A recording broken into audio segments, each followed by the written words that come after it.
In front of me is OnePlus Pad Lite LTE, and today I would like to show you how you can change display refresh rate.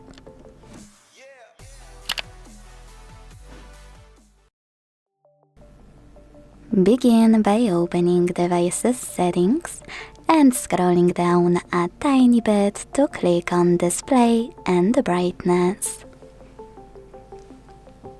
Then scroll down again and this time click on screen refresh rate located here.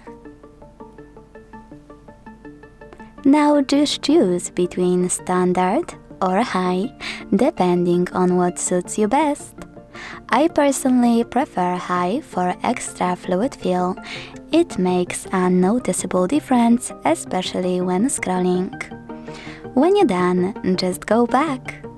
So when I do that, as you can see, screen refresh rate of my tablet has changed. Thanks so much for watching. If you enjoyed this video, leave a like, comment and subscribe. Bye!